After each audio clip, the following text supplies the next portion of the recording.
Well, Jim and Marie, the NTSB in that preliminary statement was saying that they were trying to get a hold of a certified flight instructor that allowed that pilot to fly that helicopter. Now, they say they tried to reach him multiple times, but the company tells me that's not because he was refusing. It was just a scheduling problem. As for that report, several problems have now come to light.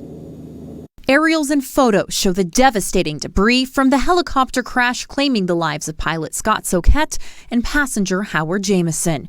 And weeks later, this 8-page preliminary NTSB report sheds some light on what led up to the accident. The NTSB report reveals the helicopter's fuel was observed to have sediment in it that morning.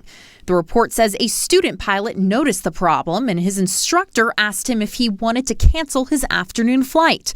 The student said he did. Investigators say this then opened a rental opportunity for Soquette to fly that afternoon.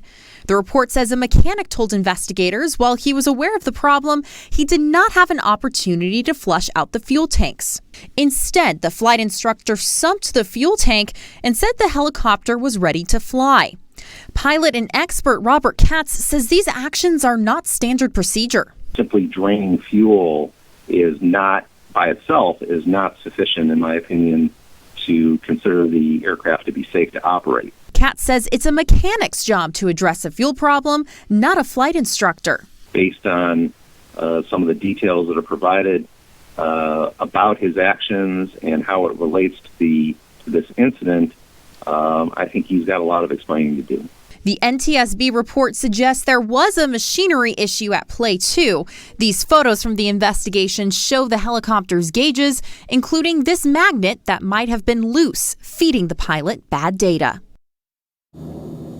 Now, we actually did reach out to Airworks Las Vegas. That's the company that did rent out that helicopter. They wanted to clarify a few things. They sent us a statement late this afternoon, and it said, first off, they believe that certified flight instructor and the student both found it to be unsafe once they found sediment in the fuel tank.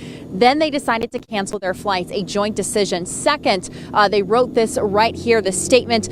They were pointing out that the CFI cleaned the fuel jar tester after the helicopter sat on the ramp for about 3 hours. The CFI went back to the helicopter and tested the fuel again. Airworks says there was multiple clean samples confirmed by the mechanic, making them believe that helicopter was safe for air. They also point out the report found fuel system functional and without debris.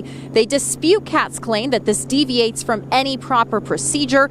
Finally, Airworks mentions that this is a preliminary report and hope to learn more about what it might have caused this terrible accident when the NTSB's final report comes out. We are deeply saddened by this tragedy, and our prayers are with the family and friends. Reporting live here in North Las Vegas, Lauren Clark, News 3.